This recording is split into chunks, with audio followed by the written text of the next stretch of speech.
पति पत्नी का रिश्ता सबसे प्यारा रिश्ता होता है। ईश्वरीय व्यवस्थाओं में सबसे सन्निकटस्थ रहने वाले, अंत तक साथ देने वाले एक दूसरे के अगर कोई है तो वो है पति और पत्नी।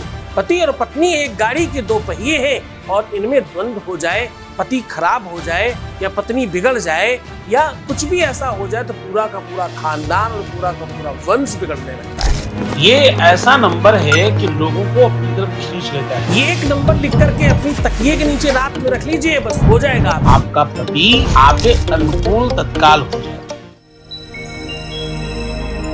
आप देख रहे हैं लव विद एस्ट्रोलॉजी। नमस्कार, मैं हूं आचार्य सतीश अवस्थी और आपका बहुत स्वागत करता हूं लव विद एस्ट्रोलॉजी में। लव विद एस्ट्रोलॉजी आपके अपने जीवन में प्यार भरने का, लव विद एस्ट्रोलॉजी आपके रिश्तों में मधुरता भरने की और आपकी शादीशुदा जीवन में संपन्नता भरने का एक साथ है। यहाँ 20-22 सालों में 25 लाख लोग लाभान्वित हो चुके हैं। यहाँ का सक्सेस रेट 96% प्लस है। तो आप इस प्लेटफॉर्म पर निसंकोचित अपने जीवन को सुदृढ़ और सुव्यवस्थित बना सकते हो। यहाँ रोज सायं 4 बजे आपको आपके जीवन में प्यार भरने के गुण सिखाए जाते हैं। यहाँ रोज आपके प्यार को और अच्छा बनाने का साधन बनाया जाता है। आज हम कह रहे हैं कि शादीशुदा जीवन बहुत महत्वपूर्ण है। शायद जीवन का एक ऐसा आयाम है, एक ऐसा पड़ाव है जहां पर जाकर के व्यक्ति को सुकून मिलना चाहिए। बचपन से बड़े सारे काम होते हैं और सबकॉन्शियस माइंड में एक कॉन्सेप्ट होता है कि विवाह होगा, वो लड़की हो या लड़का हो। लड़कों को भी बचपन से कहा जाता है अच्छा पढ़ लिख लो, बढ़िया विवाह होगा वरना मुश्किल हो जाएगी विवाह करना।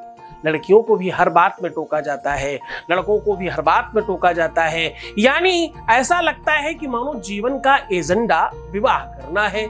अच्छा, कहीं का तक सत्य भी तो है ये। इस पूरे की पूरे जीवन का वास्तविक मूल्यांकन क्या है? पढ़ाई करना, अच्छा बनना, किसके लिए? खुद के जब बच्चे होते हैं तो तुम्हारा परिवार बढ़ता है। वो होता कैसे? विवाह करने के बाद। विवाह के बाद आपका वंश आगे बढ़ता है। विवाह करने के बाद आपकी अपनी प्रवृत्तियां मजबूत होती हैं। विवाह करने के बाद आप बड़े होते हो, आपका चिंतन और आपका वर्चस्व बड़ा होता है। इनका पोता, उनका नाती, इनका बेटा, उनका भतीजा, उनका, तो ये संबंध तब बड़े होते हैं जब वैवाहिक जीवन सबके बेहतर चले हो। हम सबके माँ बाप का जीवन अच्छा चला तो हम लोग इस दुनिया में हैं। हमारा बेहतर चलेगा तो हम आगे प्रकृति को कोई नई शक्ति, एनर्जी, पावर और आत्मा दे पाएंगे। ये पूरा का पूरा एक सिद्धांतिक व्यवस्था है। तुम क्या नहीं कर सकते? तुम अपने आप को कमजोर क्यों मानते हो? क्यों अपने आप को सामान्य मानते हो? क्यों कमजोर पड़ जाते हो छोटी छोटी बातों में? तुम सावित्री हो। हाँ, यहां बहुत सारी कन्याएं हुई हैं, तुम उनमें से एक हो। तुम में वही तत्व है, वही ताकत है। तुम मानो तो सही, तुम ये ठानो तो सही कि तुम कुछ भी कर सकते हो। कोई स्त्री यमराज से छीन सकती है और तुम एक लड़की से ही अपने पति को नहीं छीन पा रही?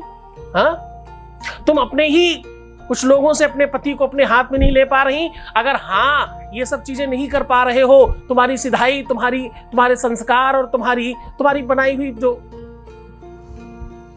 प्रिंसिपल्स है वो अगर तुम्हारे आड़े आ रहे हैं तो ये उपाय तुम्हारे लिए सबसे कारगर होने वाला है। सीधा उपाय की बात करते हैं, उसके पहले एक अनुभव ले लेते हैं। Voice message please. प्रणाम गुरुजी, आपका बहुत बहुत धन्यवाद गुरुजी। मैं बहुत ज़्यादा परेशान थी, लेकिन जब से मैं आपकी संस्था से जुड़ी हूँ, आपके पास मैंने पूजा करवाई है, उसके बाद से मैं बहुत खुश रहने लग गई हूँ। मेरे में पॉजिटिव एनर्जी आ गई है। आपकी पूजा कराने के बाद मेरा काम हो गया है गुरुजी। आप अपना आशीर्वाद हमेशा ऐसे ही बनाए रखना गुरुजी। आपका बहुत बहुत धन्यवाद गुरुजी, बहुत बहुत धन्यवाद आपको और आपकी संस्था को। बहुत बहुत धन्यवाद गुरुजी। प्रणाम गुरुजी। बहुत बहुत धन्यवाद, बहुत बहुत साधुवाद, बहुत आशीर्वाद। परमात्मा शिव आपके जीवन में खुशियां, प्रसन्नता, आनंद, वैभव और सारी खुशियां आपको दे। आपके जीवन में खूब सारा प्यार भरे, ऐसी शुभकामनाएं हैं। मैं कह रहा हूं कि ये नंबर लिख करके अपनी तकिए के नीचे रख दें। कैसे और किस प्रकार किया जा सकता है उसको बहुत ध्यान से समझने की कोशिश करें। अब आपको करना क्या है, उसको गंभीरता से और स्पष्टता से समझने की कोशिश करें। आपको महावर लेनी है। महावर समझते होंगे आप बहुत अच्छी तरीके से, जो पैरों में लगाते हैं, स्त्रियां पैरों में रंग लगाती हैं, उसको महावर भी कहते हैं। उसे लेना है और आप अपने बाएं पैर में नीचे तलवों के नीचे महावर लगा करके कागज पर छाप लीजिए। छापने के बाद ये काम दिन में कर लीजिए। छापने के बाद उसे थोड़ा सूख जाने दीजिए पेपर को। पेपर जब पूरी तरह से सूख जाए तो ऊपर से नीचे की तरफ 3 बार में कुछ नंबर है, उसे आपको लिखना है। 92, 72, पहले लिखना है 92, फिर 72, फिर 36। ये ऊपर नीचे नीचे ऐसे लिखना है। पंजे की तरफ पहला नंबर, फिर पंजे के बाद नीचे बीच वाला नंबर, फिर सबसे नीचे का नंबर। और ऐसा करके उसे 3 ही भाग में फोल्ड कर दीजिए। 3 बार में फोल्ड करने के बाद अपने पति का नाम बोल करके बोलिए, चरणानुरागी भवम अहम, चरणानुरागी भवम अहम, ऐसा बोलना है। उनका नाम लीजिए और क्या बोलिए, चरणानुरागी भवम अहम, चरणानुरागी भवम अहम। ऐसा 5 से 7 बार बोलिएगा। 11-21 तक भी जाया जा सकता है। अधिक मत बोलना क्योंकि बहुत शक्तिशाली मंत्र है।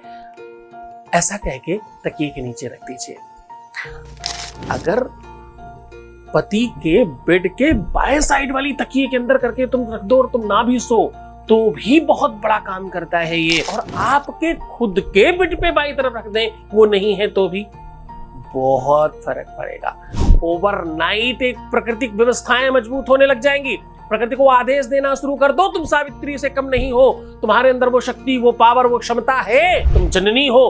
तुम विश्व में जितने भी लोग घूम रहे हैं, तुम्हें उत्पन्न करने की क्षमता है। परमात्मा ने तुम्हें भगवान बना करके भेजा है और तुम सामान्य बनकर रह रहे हो।